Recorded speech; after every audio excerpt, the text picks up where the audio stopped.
kita akan melanjutkan materi sebelumnya ya. Baik, kita mulai saja ya. Oke, Ibu Tina sudah pernah menjelaskan tentang apa itu teks petunjuk, ciri teks petunjuk, dan juga ciri-ciri kalimat perintah. Kita review sedikit ya. Masih ingat ciri-ciri teks petunjuk? Ya, betul. Berisi cara menggunakan atau melakukan sesuatu. Jadi jika ada teks yang berisi cara menggunakan atau melakukan sesuatu, artinya menggunakan teks petunjuk. Contohnya, cara menanam bunga mawar, cara merawat kucing, atau apa lagi? Cara menggunakan sepeda, cara menyalakan televisi, dan lain-lain. Oke? Nah, itu disebut teks petunjuk ya anak-anak. Lalu yang kedua, teks petunjuk itu disampaikan secara berurutan. Oke? Jadi berurutan, tahap per tahap dari tahap 1 dan seterusnya. Ya. Lalu yang ketiga, menggunakan kalimat perintah yang jelas dan tidak bermakna ganda atau ambigu. Jadi, teks petunjuk itu sebaiknya menggunakan kalimat perintah yang jelas ya. Pasti kalian juga masih ingat apa itu kalimat perintah. Apa saja ciri-cirinya? Ada yang masih ingat? Ya, betul sekali. Yang pertama, menggunakan tanda seru di akhir kalimat. Jadi di akhir kalimat tulis atau tandai dengan tanda seru. Lalu yang kedua, disampaikan dengan intonasi tinggi atau naik.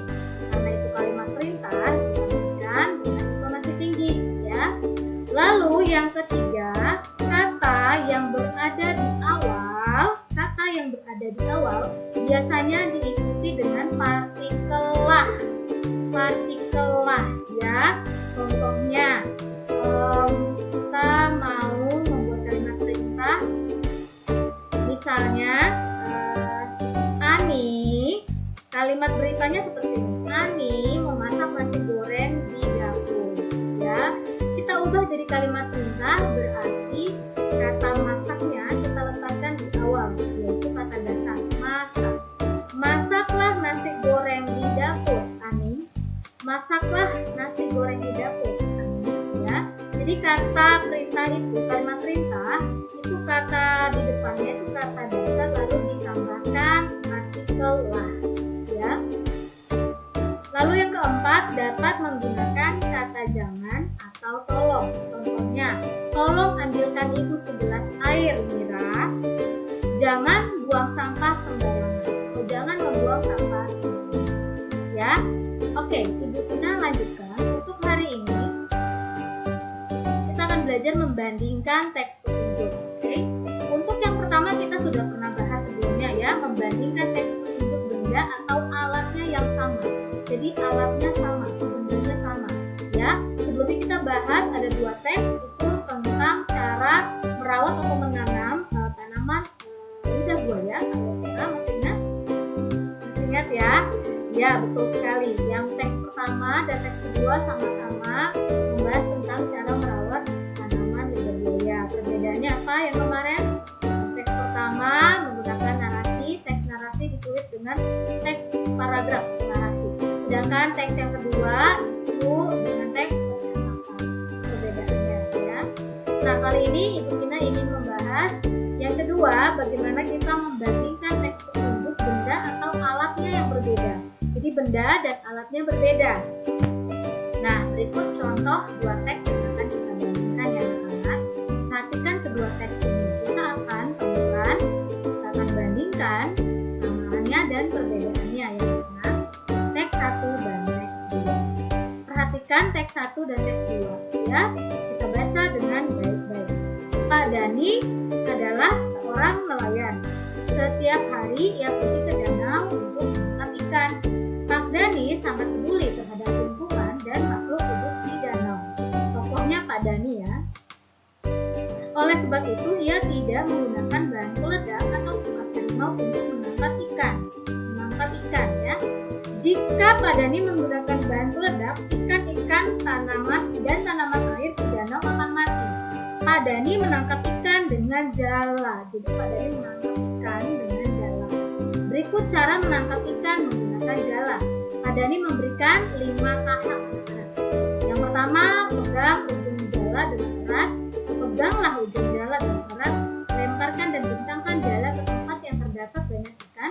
Tunggulah beberapa menit. Angkatlah jala dari air. Ikan-ikan pun berhasil didapat. Kemudian lepaskan ikan yang tersangkut pada jala. Jadi ada 5 tahap ya. Pokoknya Pak Dani dia menangkap ikan menggunakan jala dan dia memberikan 5 tahapan. Sedangkan teks kedua mari kita baca sama-sama. Pada hari Minggu, Bayu dan Ayah, tokohnya Bayu dan Ayah, pergi memancing di sungai yang letaknya tak jauh dari rumahnya. Bayu dan Ayah menangkap ikan dengan alat pancing. Jadi sama ya, sama-sama tangkap ikan. Tapi teks 1, Pak Dani menangkap ikan dengan jala, sedangkan teks 2 dengan alat pancing. Ya. Akan tetapi Bayu belum pernah menggunakan alat pancing. Ayah mengajarkan Bayu menangkap ikan menggunakan alat pancing. Berikut caranya. Pertama, letakkan umpan berupa cacing pada kail pancing. 2, lemparkan kail pancing ke tempat yang terdapat banyak ikan. 3, tunggulah beberapa saat sampai umpan dimakan ikan. 4, saat pancing mulai bergerak-gerak, gulunglah benang pancing. 5, gulung benang pancingmu dengan cepat sambil menariknya. 6, setelah ikan berhasil didapat, lepaskan ikan dari kail pancing. Oke, sampai di sini dapat gambarannya ya. Nah, teks 2 ini ada 6 tahap. Teks 1 5 tahap.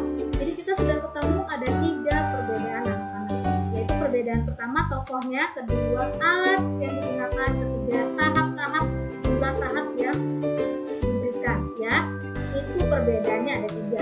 Kesamaannya apa anak-anak? Ada yang bisa menemukan kesamaannya? Ya, betul. Kedua teks membahas cara menangkap ikan ya, menangkap ikan. Nah, selanjutnya perbandingan yang sudah kita temukan kita masukkan dalam bentuk tabel anak-anak. Nanti Ibu akan memberikan kalian tugas, Ibu minta dikerjakan seperti ini ya. Jika kalian harus membandingkan 2 teks petunjuk. Oke? Nah, tadi kita sudah temukan perbedaannya, ada 3 ya, betul ya. Kesamaannya apa? Kesamaannya mudah ya. Kedua teks itu menjelaskan apa anak-anak? Petunjuk cara betul menangkap ikan. Petunjuk cara menangkap ikan. Kedua teks persamaannya memberikan petunjuk cara menangkap ikan anak-anak. Perbedaannya kita sudah ketemu tadi 3 ya. Yang pertama, alat yang digunakan. Teks 1 menggunakan jala, teks 2 menggunakan alat pancing. Lalu yang kedua perbedaannya apa? Yang teks pertama ada 5 langkah, yang teks kedua ada 6 langkah. Lalu perbedaan ketiga, tokohnya itu beda ya. Tokoh dalam cerita itu seorang nelayan ya, Pak Dani. Dan teks 2 itu tokohnya itu Bayu dan Ayah. Sampai sini bisa dipahami ya, mudah ya. Nah, berbentuk tabel ini supaya kalian mudah memberikan perbandingan dan mudah dibaca. Oke, kita lanjutkan. Nah, sekarang Ibu memberikan kalian tugas ya. Kerjakan soal dari buku ISIS BI kelas 4 halaman 40 kegiatan 3.4 ya. Nah, di situ ada 2 teks juga. Kalian diminta membandingkan. Kalian temukan kesamaan dan perbedaannya. Sama seperti tadi yang sudah Ibu jelaskan ya. Untuk mungkin supaya lebih memahami, kalian bisa mengulang kembali penjelasan Ibu di video ini. Oke? Kerjakan seperti contoh tadi ya. Tulis jawaban di buku catatan, tidak diketik. Oke?